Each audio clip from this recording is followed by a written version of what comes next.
Welcome back, guys, to this week's episode of the Portsmouth Rundown. So for Black History Month this February, Adam and I came up with some fun facts about African American artists in the music industry.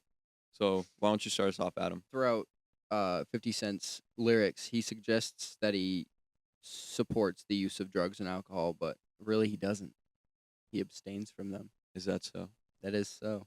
That's like really unexpected coming from like probably one of the most like gangster rappers out there. Yeah. Another one that's pretty interesting. So Ludacris, also a pretty famous rapper, actually drove his 1993 Acura Legend all the way to the grave. Believe it or not, it had 245,000 miles on it by the time it was done. He never bought like an expensive car. You know Biggie Smalls? Yeah. One of my favorite rappers. He had to change his name to the Notorious B.I.G. because of a trademark issue with another artist. Really? Yeah. I don't know. I feel like people always kind of knew him as like Biggie. It's kind of cool. Frank Ocean actually credited his Bernese Mountain Dog called Everest as the producer of his really famous album, Channel Orange. I love that album. Yeah. Did you know Tupac Shakur took ballet lessons when he was younger? He took ballet lessons? Yeah. No way. That's like next level unexpected. Michael Jackson's Billie Jean was the very first African American music video that was to appear on MTV. So yeah, I don't know. Wow. I thought that was pretty cool also. Did you know Mariah Carey's nickname in high school was Mirage because she had so many absences? I feel like a lot of our viewers here can relate. So this didn't really stop her from making $3 million a year from the same song, though. Yeah, no, she does make like a Pretty successful. She makes a pretty buck off that song. Oh yeah. Yeah, I think that's pretty much it for us. Make sure that you tune back into next week's episode of the WPHS Rundown. And as always, don't forget to like and subscribe to our channel. See ya.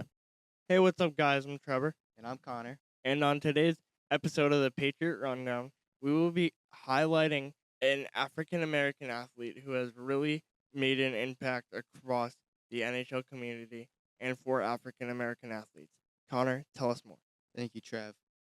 When you think of the most iconic African American athletes, you think of the names like Jackie Robinson, Michael Jordan, or Serena and Venus Williams. But one name that typically goes under the radar is Willie O'Ree. He was the first African American hockey player. Trevor, tell us more. Absolutely. So, as you mentioned, O'Ree was the first African American hockey player. He made his born on October 15th, 1935. He made his NHL debut on January 18th, 1958. Across O'Ree's short but illustrious career, he registered 44 games played and 45 goals. Now that O'Ree has decided to stop playing hockey, he has become an influencer for the African American hockey community, traveling around to expos, schools, and a whole lot more. Thank you, Trev. Willie O'Ree's number 22 was retired by the Boston Bruins organization on January 18th of 2022, which is the exact same date that he made his NHL debut back in 1958. His number will forever hang in the TD Garden rafters, signifying his excellence and bravery. Thank you.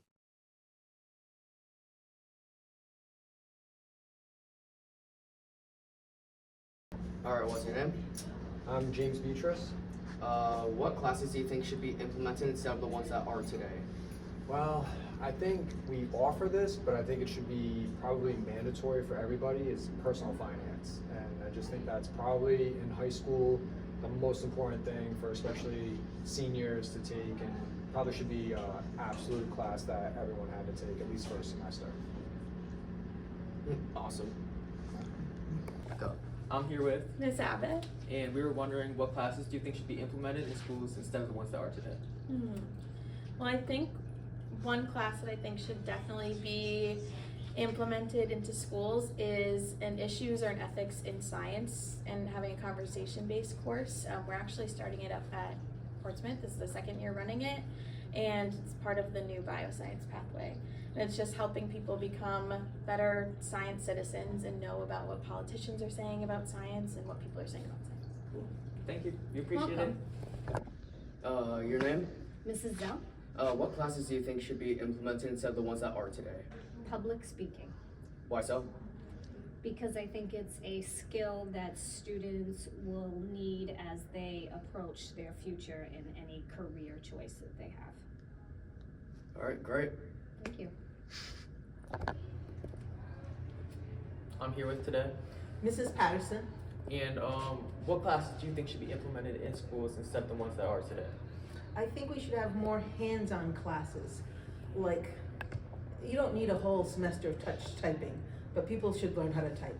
But culinary arts, the wood shop classes should be back. You could have metal shop classes. These are where kids really learned their math skills and their science skills in these classes, and the kids enjoyed learning those skills. So it really helped the other academic classes because it was practical ways to use the knowledge they had gained. Thank you. We You're appreciate it. I'm here with, Mrs. Evans? and I just got one question for you today. What classes do you think should be implemented in schools instead of the ones that are? Well, I think it would be really helpful to have a class on like critical thinking. I definitely think we should have more reading literacy classes to help students read better. Beyond that, communication skills. I think those are the big ones. What's your name? I'm Mr. Malacode. What classes do you think should be implemented instead of the ones that are today? Well, a class we could add would be culinary. It would fit well with the school because we're adding CTE programs. They do have it at another school on the island, I believe at Rogers. However, I think it's a fair career. It's pretty steady. And if not, it's something that would be good for a student to take because it could add nutritional elements to whatever they're doing and certainly expand the palates of students when they're trying new foods, learning about different cultures, things like that. Great. All right. I'm here with, Brody. and we just got one question for you. Yeah. What classes do you think should be implemented in schools instead of the ones that are today? I think like probably like carpentry. So you could like build stuff with wood and like build like Fortnite. Facts. Yeah. I appreciate that. Have a Yo, good day, my guy. Thank you.